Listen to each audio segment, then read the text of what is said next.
the corner of the big pasture. It would be the first time that he had had leisure to study and improve his mind. He intended, he said, to devote the rest of his life to learning the remaining 22 letters of the alphabet. However, Benjamin and Clover could only be with Boxer after working hours, and it was in the middle of the day when the van came to take him away. The animals were all at work weeding turnips under the supervision of a pig, when they were astonished to see Benjamin come galloping from the direction of the farm buildings, braying at the top of his voice. It was the first time that they had ever seen Benjamin excited. Indeed, it was the first time that anyone had ever seen him gallop. "Quick, quick," he shouted. "Come at once. They're taking Boxer away." Without waiting for orders from the pig, the animals broke off work and raced back to the farm buildings. Sure enough, there in the yard was a large closed van, drawn by 2 horses, with lettering on its side, and a sly-looking man in a low-crowned bowler hat sitting on the driver's seat. And Boxer's stall was empty. The animals crowded round the van. "Goodbye, Boxer," they chorused. "Goodbye." "Fools! Fools!" shouted Benjamin, prancing round them and stamping the earth with his small hoofs. "Fools! Do you not see what is written on the side of that van?" That gave the animals pause, and there was a hush. Muriel began to spell out the words. But Benjamin pushed her aside, and in the midst of a deadly silence he read, "Alfred Simmons, horse slaughterer and glue boiler, Willingdon. Dealer in hides and bone meal. Kennels supplied." Do you not understand what that means? They are taking Boxer to the knackers. A cry of horror burst from all the animals. At this moment the man on the box whipped up his horses, and the van moved out of the yard at a smart trot. All the animals followed, crying out at the tops of their voices. Clover forced her way to the front. The van began to gather speed. Clover tried to stir her stout limbs to a gallop, and achieved a canter. "Boxer," she cried. "Boxer! Boxer! Boxer!" And just at this moment, as though he had heard the uproar outside, Boxer's face, with the white stripe down his nose, appeared at the small window at the back of the van. "Boxer!" cried Clover in a terrible voice. "Boxer! Get out! Get out quickly! They are taking you to your death." All the animals took up the cry of "Get out! Boxer! Get out!" But the van was already gathering speed and drawing away from them. It was uncertain whether Boxer had understood what Clover had said. But a moment later his face disappeared from the window, and there was the sound of a tremendous drumming of hoofs inside the van. He was trying to kick his way out. The time had been when too few kicks from Boxer's hoofs would have smashed the van to matchwood. But alas, his strength left him, and in a few moments the sound of drum copyrighting hoofs grew fainter and died away. In desperate time the animals began appealing to the 2 horses which drew the van to stop. "Comrades, comrades," they shouted. "Don't take your own brother to his death." But the stupid brutes, too ignorant to realize what was happening, merely set back their ears and quickened their pace.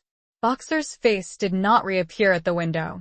Too late, someone thought of racing ahead and shutting the 5-barred gate, but in another moment the van was through it and rapidly disappearing down the road.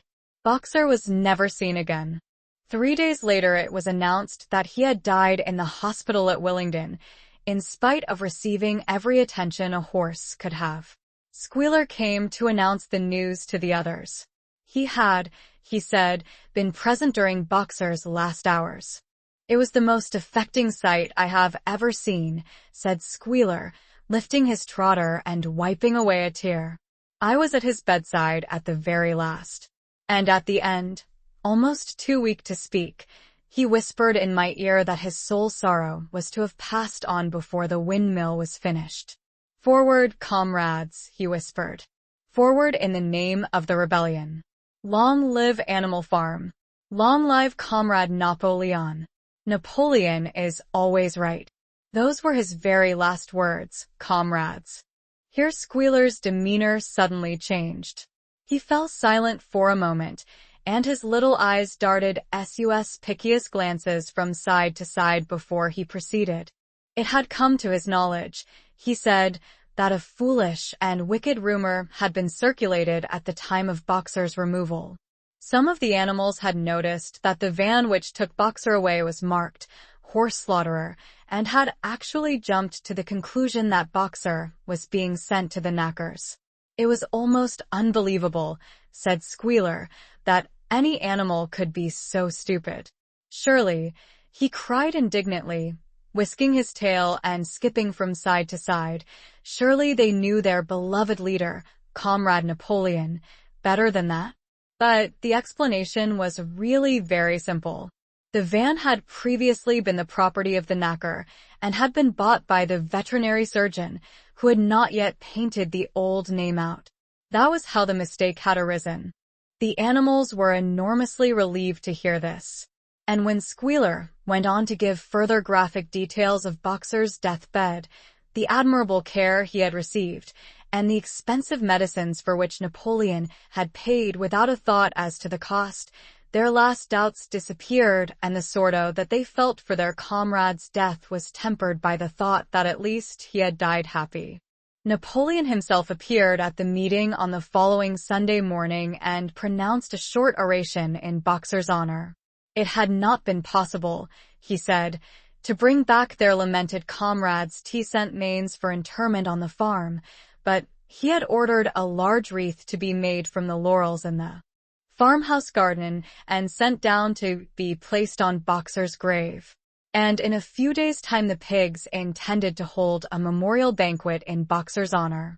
Napoleon ended his speech with a reminder of Boxer's two favorite maxims, "I will work harder," and "Comrade Napoleon is always right." Maxims, he said, which every animal would do well to adopt as his own. On the day appointed for the banquet, a grocer's van drove up from Willingdon and delivered a large wooden crate at the farmhouse. That night there was the sound of uproarious singing, which was followed by what sounded like a violent quarrel and ended at about 11 o'clock with a tremendous crash of glass. No one stirred in the farmhouse before noon on the following day, and the word went round that from somewhere or other the pigs had acquired the money to buy themselves another case of whiskey.